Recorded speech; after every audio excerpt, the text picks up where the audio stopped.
Assalamualaikum warahmatullahi wabarakatuh. Perkenalkan, nama saya Enggar Marianto dengan NIM 120 119 0398 dari kelas TI 4304. Kali ini saya akan bawakan topik yang berjudul Surplus Neraca Perdagangan Indonesia tetap terjaga selama pandemi COVID-19. Lalu yang pertama ada pendahuluan. Tahun 2020 dibuka dengan mewabahnya COVID-19, penyakit yang diperkirakan berasal dari kelelawar. Virus ini masuk ke Indonesia secara resmi pada saat ditemukannya 2 kasus pada tanggal 2 Maret 2020. Pandemi COVID-19 ini mengakibatkan kelumpuhan ekonomi di beberapa negara di seluruh dunia. Tak luput dari itu, Indonesia pun juga terkena imbas dari COVID-19. Itu banyak sektor-sektor ekonomi yang mengalami penurunan bahkan pertumbuhan mengarah ke negatif. Di samping itu, terdapat berkah tersendiri dari adanya pandemi COVID-19, khususnya bagi para investor. Salah satunya dampak nyata dari virus ini terhadap investor dan sektor industri adalah timbulnya kebiasaan baru yang sebelumnya belum pernah terjadi, yaitu adanya social distancing atau menjaga jarak. Adanya kebiasaan baru tersebut tentu mempengaruhi produktivitas tenaga kerja dan daya saing produk yang dihasilkan. Kondisi ini tentu mempengaruhi kinerja ekspor suatu negara. Apalagi hampir seluruh negara di dunia terdampak COVID-19, yang menyebabkan produk domestik bruto dunia turun, sehingga mempengaruhi permintaan negara tersebut terhadap produk-produk dari negara lain, termasuk produk ekspor Indonesia ke luar negeri. Kinerja pemerintah untuk ekspor dan impor bulan Januari sampai September 2020 sudah memberikan hasil positif pada perekonomian yang terjadi selama pandemi COVID-19. Nilai ekspor tercatat lebih tinggi dari impor, yaitu sebesar 14 miliar US dollar untuk ekspor dan 11,6 miliar US dollar untuk impor. Sehingga neraca perdagangan mengalami surplus terutama pada 5 bulan terakhir. Berikut data surplus neraca perdagangan Indonesia.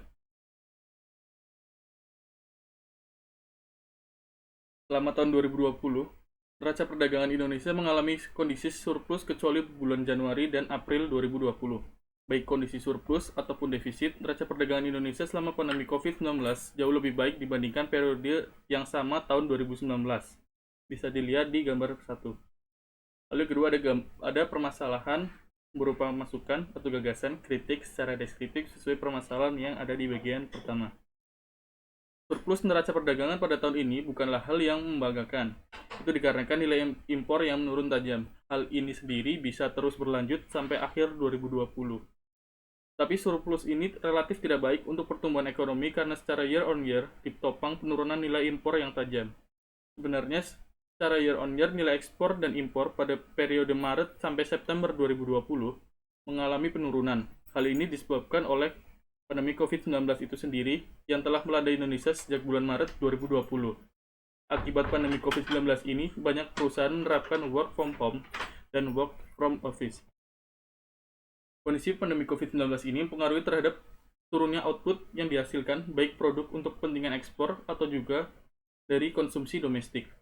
Hal ini dilatar belakangi menurunnya produktivitas tenaga kerja selama pandemi COVID-19 yang menyebabkan mereka harus bekerja dari rumah atau work from home.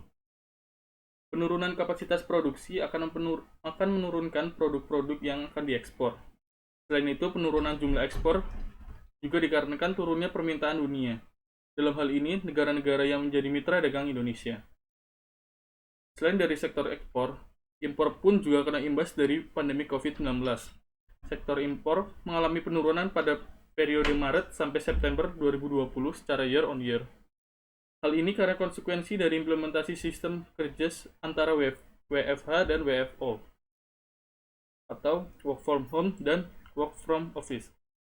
Perusahaan dari sektor industri manufaktur dan sektor bahan-bahan baku untuk produksi mengalami penurunan. Pada dasarnya, penurunan tersebut terjadi karena lebih dari 90% impor Indonesia adalah bahan baku atau barang modal yang dipakai untuk proses produksi industri dalam negeri. Nilai impor Indonesia mengalami penurunan secara year on year dari Januari sampai September 2020.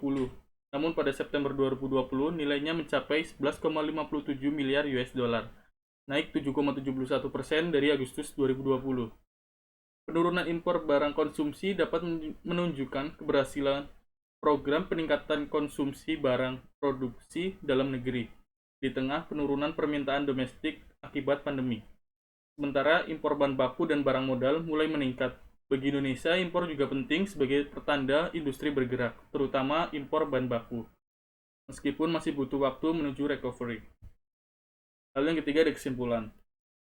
Surplus dapat menjadi indikasi positif bahwa perekonomian masih dapat bertahan di tengah pandemi.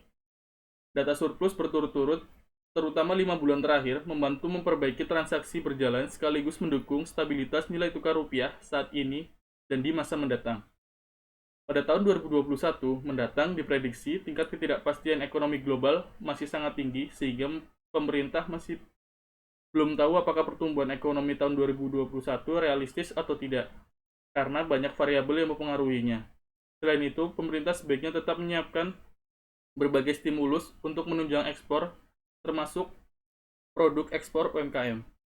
Pencarian pasar alternatif dan berupaya keras memperbaiki daya beli masyarakat. Agar upaya yang dilakukan pemerintah dapat berjalan sesuai target, perlu dukungan dan pengawasan dari pihak terkait dan tentu saja dari seluruh lapisan masyarakat Indonesia. Kurang lebihnya mohon maaf.